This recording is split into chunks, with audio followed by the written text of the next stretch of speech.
to the effort, you're orchestrating the effort. You know, the orchestra leader never has an instrument. That's sort of where you need to be in order to move up to the next step, because in most organizations, myself included, the CISO has no direct reports. I don't pat the heads of anyone.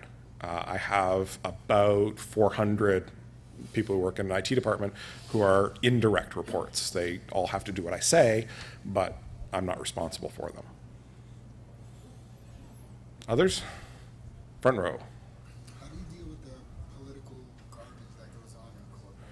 Like, trying to get your way in without having to deal with the politics of that. That's the social engineering part.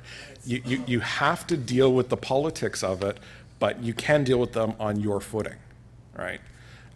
You can set it up in such a way that essentially this is passive aggression played out as hacking, where you're following their rules and doing it their way. And you keep a special piece of paper beside your desk where you write all the things that you're thinking while you're talking on the phone with the nice lady in HR, right? And just create that schizophrenic personality, you know, maintain the schizophrenia that allows you to be the hacker dude at the cool conference and also the person who wears a suit and tells people how and how not to manage the information that doesn't really belong to them because it's other people's. But in terms of actually managing the politics, much like you've heard from other speakers, sometimes you have to work within the confines of the system and do what you can to change the system. And to a greater or lesser extent, that's the point where I'm at right now. And this is, you know, more personal challenge than anything. Personal challenge, I need to shift the whole organization over to a real risk management kind of mentality in order for it to grow to the next level. You know, we're sort of stuck. There's a glass ceiling there because we're managing the way that we managed when we were half the size we are now. And in order to get past that, we need to do a major organizational shift. And it's entirely outside of my area. You know, I have a very confined, this is what you do. I need to change something over here. And the only way to do that is to influence that change or to cause them to have that idea. Think like the Socratic method. When you're trying to explain something to somebody and you get it back from them, so it becomes their idea. And it's playing a game. And at the end of the day, you've got to have a way to purge whatever rage you maintain as part of that game. You know, rage can be power, but you have to channel it, control it, play racquetball until you wreck your first few rackets. Yeah, you're going to have to learn how to play golf. I had to learn how to play golf. Oh, you love golf? I'm sorry, I can't help you with that. There's another question about midway back. Okay, I got 1, 2, 3, so flip a coin in the middle.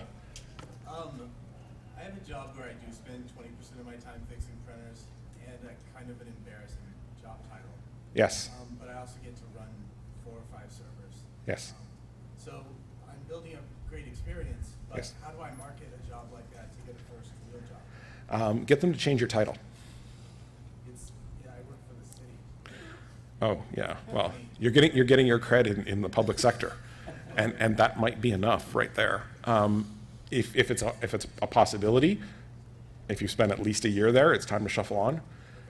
Move to a job where you can get sort of at least 50% not fixing printers.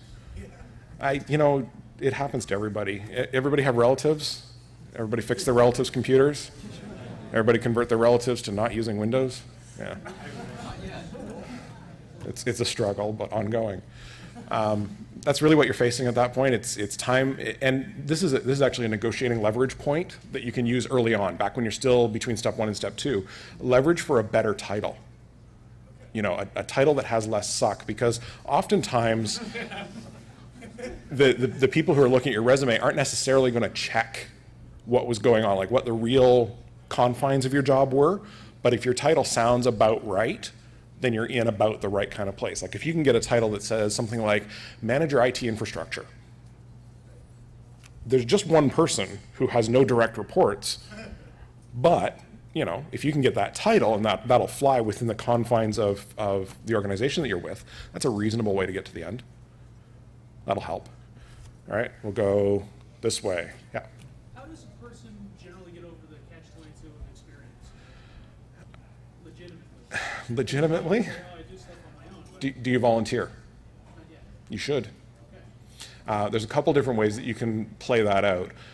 One is to find an organization within your community that needs help. Think not-for-profits. There's some even fairly large not-for-profits that really don't have some of the basic infrastructure stuff glued down well. Yeah, exactly. Food bank is a great option where you're almost even into the manufacturing kind of vertical at that point. I know it sounds silly to call a food bank manufacturing, but I mean, it's warehouse and distribution, right? And they may have stuff that sort of half works, stuff that doesn't work, but that's an opportunity to build that. And again, it's almost like the previous question, you're writing the resume credentials yourself at that point. What you do on your own time with your own energy can convert into what the next job looks like. That side. Yeah, one of the biggest problems I've seen with people converting into management is the biggest pitfall we've had is, as technologists, allowing teammates to fail. Yeah. By not allowing them to delegate properly and let them actually fail and screw things up. Yes. What are other large pitfalls you're seeing for people trying to convert from one side to the other? In large part, it's because technology people have a predilection for blinky lights and shiny things. And you need to find a way to solve your personal predilection with blinky lights and shiny things while doing other things like audit and accounting. And I know that sounds awful, but audit and accounting counts for a lot more. You know, that kind of mindset that says, you know, I can find the hinky thing. That's got less to do with shiny and blinky. I solved the shiny and blinky thing by spending money on toys. I have an E and it's all hacky and I've been soldering and stuff. And that takes care of that part of my mindset so that I can deal with I have to review access permissions for a file server. It's the HR file server, so there's really not really anybody else who can do it within the organization. I've got to review it to make sure it's clean, and that's going to take me a day, and it's going to suck. And I can't delegate it. I'd love to, but I can't. In terms of how you manage that delegation thing, you've got to be prepared to let go. You know, it's almost a Christianist kind of phrase. Let go and just let it happen. And that's really, really hard for technology people, especially control freak, monkey type sysadmins who really cannot let go of that root password. At this point, I don't have root password on anything at work. I have root password on my box at home, and that's it. And that's really the way that it should be. You know, oftentimes vendors will laugh when they'll say, well, just install this thing on your computer. I'm like, I can't. I'm a normal user at work. You know, I can't install software on my computer. I have to call the help desk for that. Getting to the point where you can let go of that kind of power trip is really hard. And you're right, that's a real place where failure occurs. Absolutely. Behind you.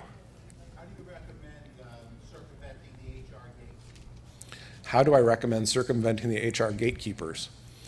There's two ways to answer that question. One way will generally land you at the behest of the Queen or country, depending on which country you're in.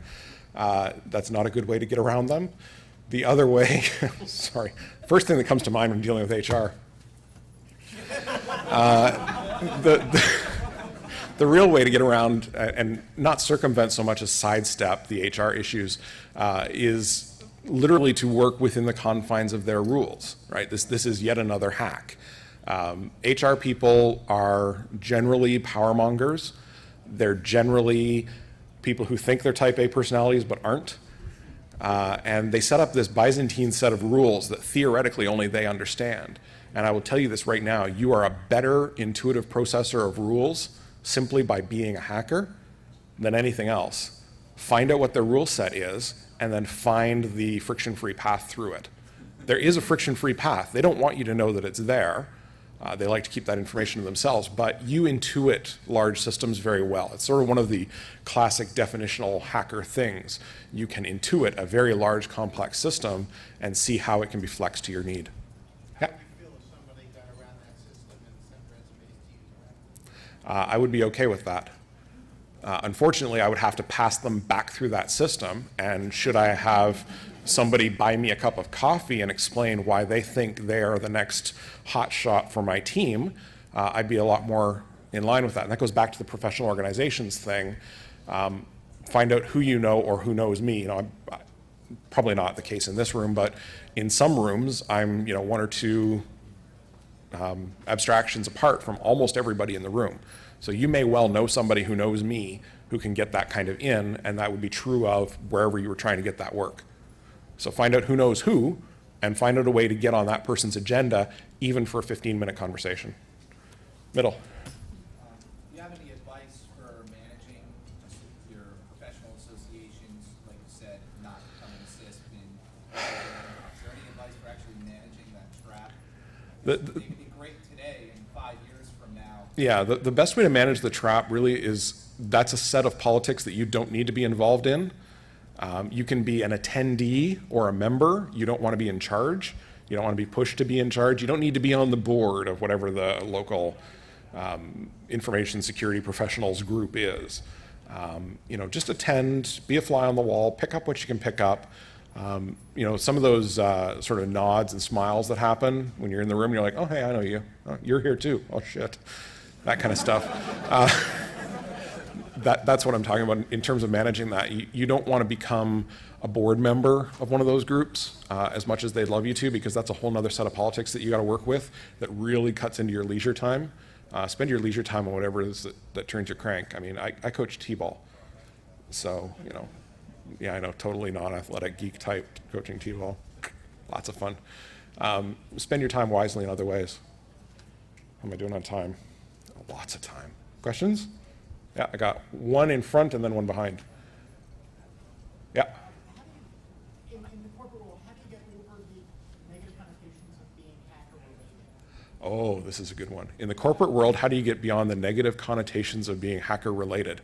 Shh, don't tell them.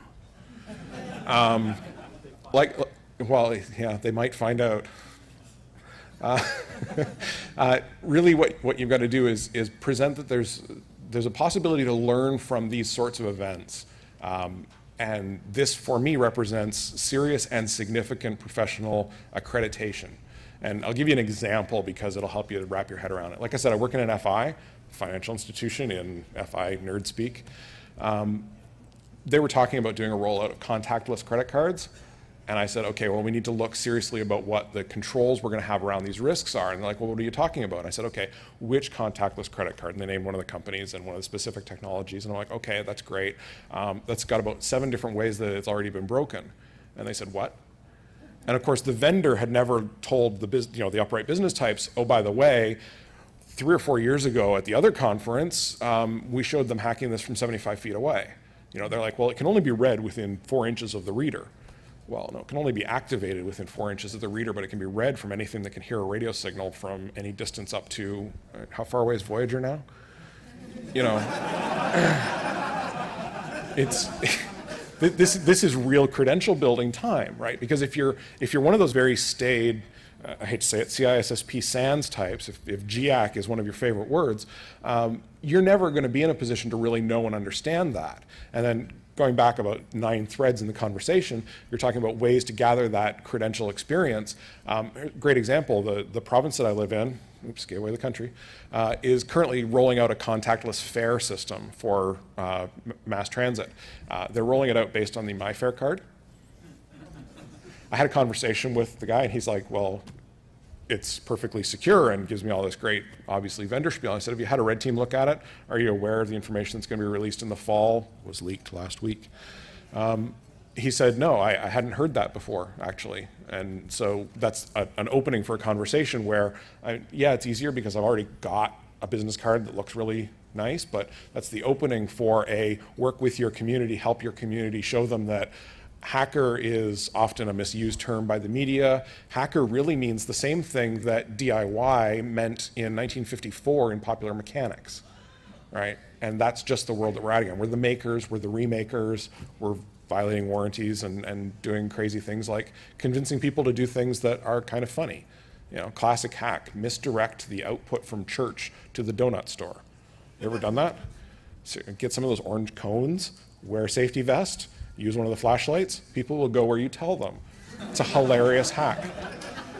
The actual cred for that is to my wife, who did that after a football game in high school, and it's the best story and how it was proof that I married the right person. There was a question behind you. To what extent do you think people are naturally suited to management or not, and they might be better, is there something sense someone's not naturally suited for, they might be happy or just in a more technical job? Okay, let me summarize that question a little more briefly. To what extent are people suited for management or not suited for management? much like